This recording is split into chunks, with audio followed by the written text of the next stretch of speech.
السلام علیکم ورحمۃ اللہ وبرکاتہ۔ اس سے پہلے الخصائص الکبریٰ اور اہل سنت کے عقائد و معمولات، اس موضوع پر 5 قسطیں رہی، ابھی 4 قسطیں رہی، یہ 5ویں قسط کا آغاز ہو۔ اس سے پہلے آقا نامدار کی بارگاہ میں ہدیہ درود و سلام اس یقین کے ساتھ پڑھیں کہ رحمت تو اللہ عطا ہی فرماتا ہے، درجات بلند فرماتا ہے، زبان میں برکت دیتا ہے۔ اس کے علاوہ مطالعہ کرتے کرتے تقریباً آقا پہ درود پڑھنے کے 11 عظیم فائدے ہیں۔ ان 11 عظیم فائدوں میں سب سے بڑا فائدہ حضور نے فرمایا ہر چیز کی ایک زکوٰۃ ہے، اور آدمی کی زکوٰۃ مصطفیٰ پہ درود پڑھنا ہے۔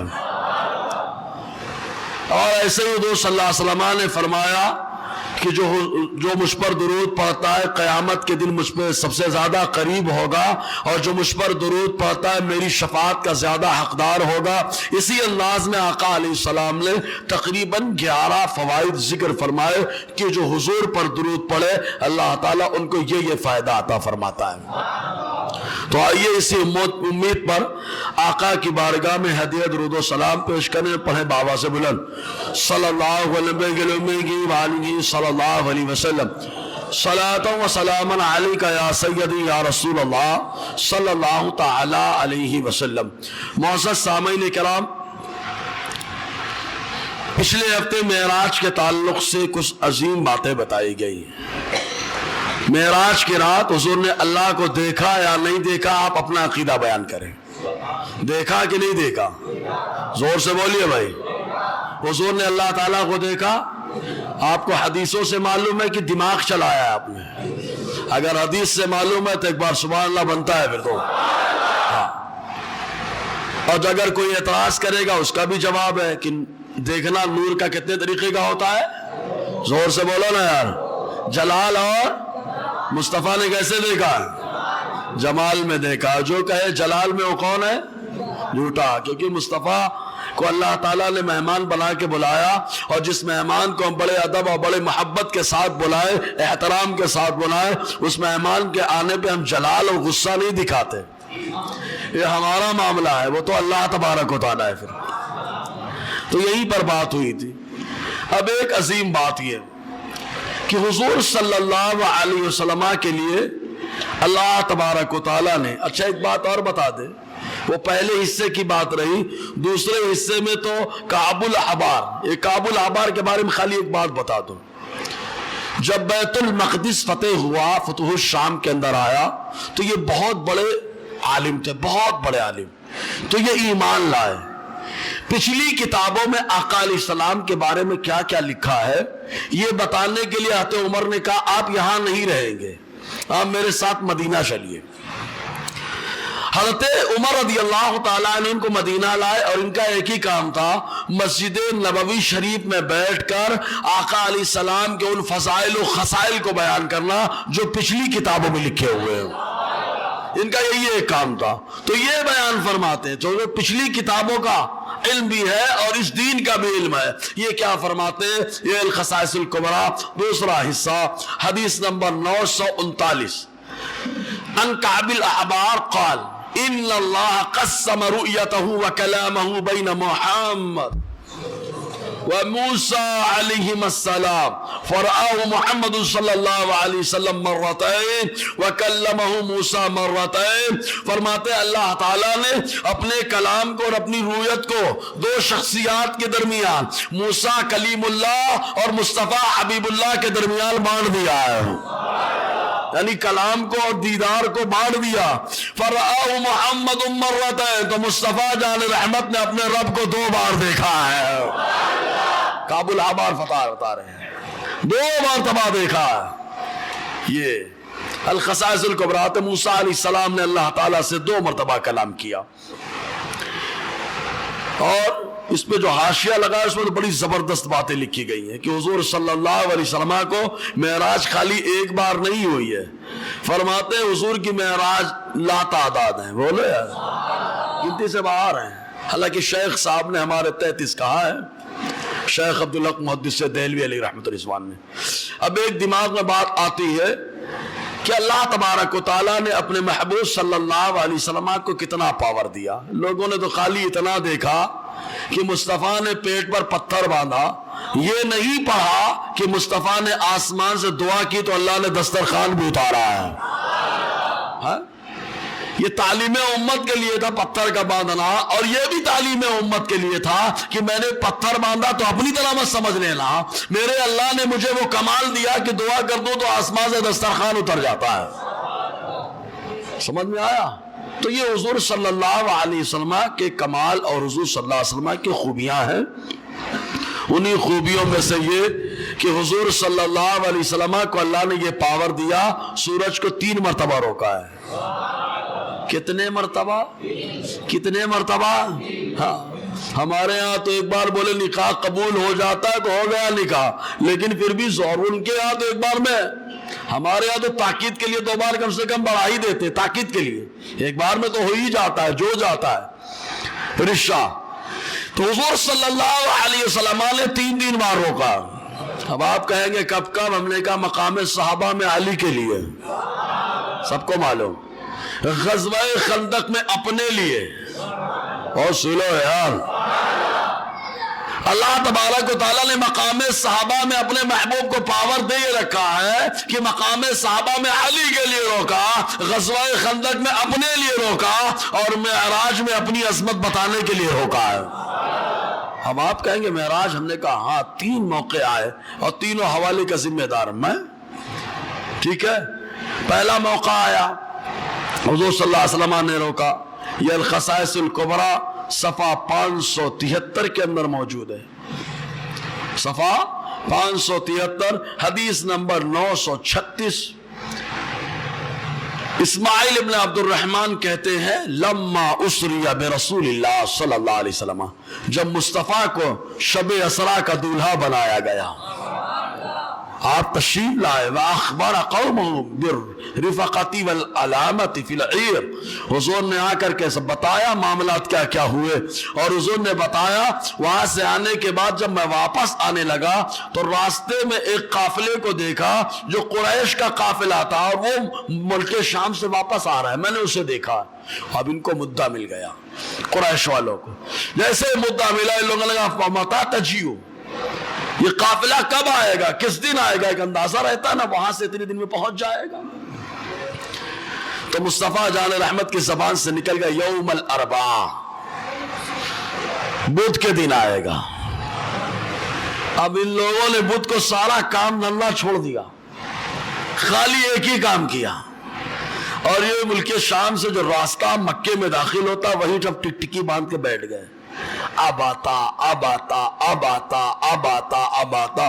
نہیں آئے گا تو بدنام کریں گے، نہیں آئیں گے تو بدنام کریں گے. لیکن میرا مولا چاہتا تو قافلے کی رفتار بڑھا دیتا. میرا مولا چاہتا تو زمین کو سمیٹ دیتا، زمین سمٹ جاتی، قافلے کی رفتار بڑھ جاتی. اللہ تعالیٰ چاہتا تو کروا دیتا. لیکن میرا مولا قادر ہونے کے باوجود ایسی نشانی پیش فرمائی ہے جس سے مصطفیٰ کی عظمت کو اجاگر فرمایا ہے. کیا ہوا؟ ٹکٹی فلما کان ذلک اليوم، جب وہ دن ہوا، اشرفت قریش ینظرون، قریش بیٹھ گئے ٹکٹکی باندھ کے دیکھنے لگے. وقد ول النہار، دن ختم ہو چکا، سورج ڈوبنے والا. ولم تجی، قافلہ نہیں آیا. دن ڈوبنے لگا، سورج ڈوبنے لگا، دن ختم ہونے لگا، قافلہ نہیں آیا. قریش والے مگن اب تو موقع ملا، اب تو موقع ملا. لیکن ان کا کیا معلوم ہے جب میرے نبی کا ہاتھ اٹھتا ہے، ارے ہاتھ تو ہاتھ ہے پیارے، انگلی اٹھتی ہے تو نظام کائنات بدلتا ہے. اللہ نے اتنا پاور اپنے محبوب کے ہاتھ میں رکھ دیا ہے. آقا علیہ السلام کا ہاتھ اٹھا، فتح النبی صلی اللہ علیہ وسلم، حضور نے دعا کر دی. فزید له فی النہار ساعہ، اللہ تعالیٰ نے دن میں 1 گھنٹہ بڑھا دیا، 1 گھنٹے کا اضافہ. سورج وہی رک گیا. رکو